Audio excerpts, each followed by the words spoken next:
So today we're going to take a look at what's going to happen if Russia tries to reform the Soviet Union in the modern day. Now this video is going to be very unrealistic. All the events that are going to happen are purely fictional. And yeah, we're going to see what if the Russians try to reform the Soviet Union in the modern day. They're going to have to invade all of the post-Soviet countries. But before we get into this video, first of all, I want to tell you guys that major alliances like NATO, CSTO, the EU or the UN, they do not exist in my videos. If they would exist, they would not let these countries to expand. Join the Discord server via the link in the description.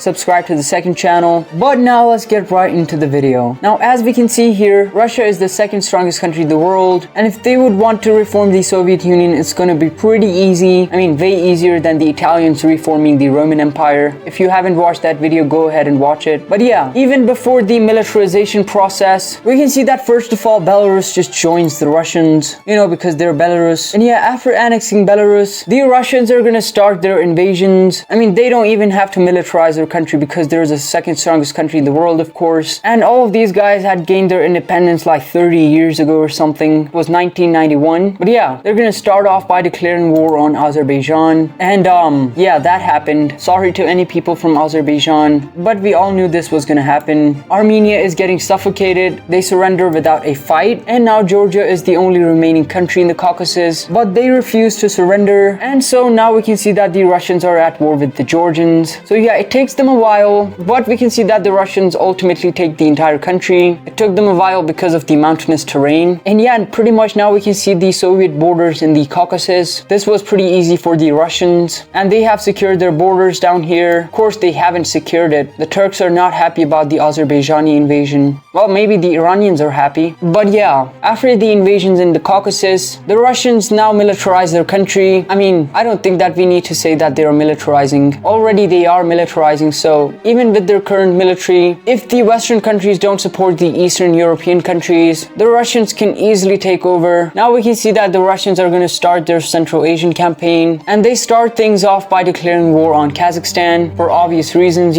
But yeah, let's see. We can see that the Russians immediately push into Kazakhstan, and after a few days, we can see that they secured the capital city of Kazakhstan. The remaining parts of Kazakhstan just surrender, and in a peace negotiation, we can see that all of Kazakhstan got completely annexed. And you know what? We're actually getting to the Soviet borders. But then something interesting happens, and this happens over here in Eastern Europe, where we can see that all of the Baltic nations come together and they form one big union because they don't have the support from NATO anymore. Or we're going to assume that they don't have the support from any of these Western European countries or from the United States. Oh, I forgot to color in Kaliningrad. I am so sorry. I always forget this. I can already see the people commenting under this video. But the Russians were probably preparing for a Baltic invasion, but because these guys united, we can see that they want to focus back into Central Asia, where we can see that they send out ultimatums, and none of these guys actually accept, unfortunately. And so we can see that the Russians declare war on Kyrgyzstan first. No more Kyrgyzstan. Then we can see that they declare war on Uzbekistan. The capital city fell right away. The remaining parts of Uzbekistan just surrender. And then Tajikistan surrenders without a fight. And wow, that was easy. But Turkmenistan is going to chill for now. The Russians don't want to fight them right now. I can't think of any reasons.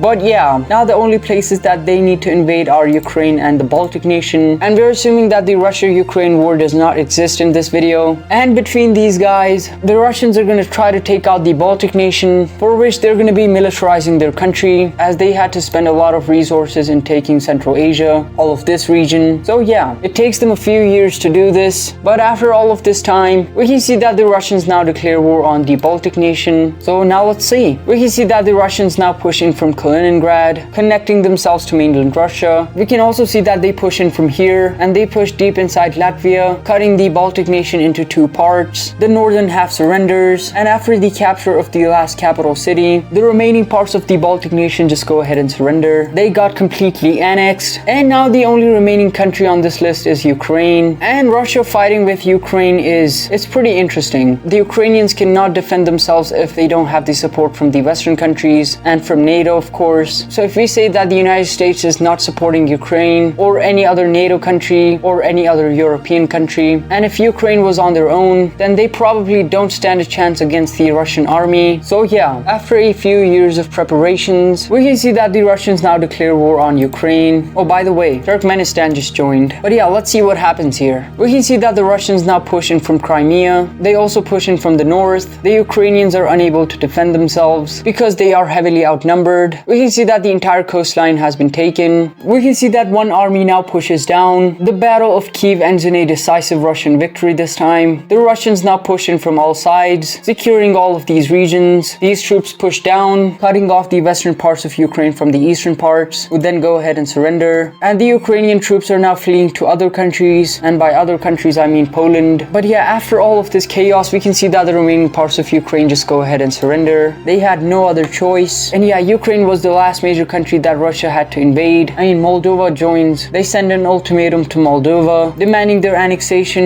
These guys had no other choice but to accept the ultimatum. And there we go. The Soviet Union has been reformed by the Russians. But no, we did not just want the Russians to reform the Soviet Union. We want them to go a little bit further. And you might be wondering, how can they do that? Well, back in the day, they had a lot of influence over Eastern Europe, mainly these countries. Yeah, all of these guys. And well, they kind of want that back. And also, I need to mention one more thing. The Russians, or let's just call them the Soviets, are right behind the United States military-wise. I mean, of course, they're not as good, but they are way better than the Russian military in the modern day. So yeah, they want their dominance back. And now all of these guys are really worried. I mean, things are looking great for the Serbs, but all of these other guys are not at all happy. So yeah, what the Russians want is they want some puppet governments in Eastern Europe, and they're going to do just that. The first country that they're going to be invading in Eastern Europe is going to be Slovakia. Weakest here, so it's going to be pretty easy. But yeah, the Soviets storm into Slovakia, taking the entire country within weeks. And now Slovakia has a puppet government who has to do what the Soviets tell them. And this was the first country in Eastern Europe. So these other guys are really not happy. Though the Hungarians, for some reason, kinda supported the Soviet Union. And yeah, now I don't know how accurate this would be, but the Hungarians also now have a puppet government. We can see that the Serbs also submit for obvious reasons, you know. The Bulgarians were getting constant threats, and so they had to join in. And the Romanians, after being fully encircled by all of these Soviet guys, and after getting a lot of ultimatums from the Soviets, had to do this. But the Polish are safe for now, because their military is a little good, because they have a pretty decent military. Though the Soviets were able to make their own government in Czechia, puppet government. But yeah, for now, the Polish are safe. But at some point, when decades go by, this is what Eastern Europe would look like. And yeah, Serbia took over Kosovo. And this is a Russian dream right here. We don't know if this is gonna happen. I gave the Soviets a little too much. You know what? Frick this. Yup, this is looking way better. But yeah, this is going to be it for today's video. If you enjoyed this video, make sure to subscribe, leave a comment, and tell me what you guys want to see in the future.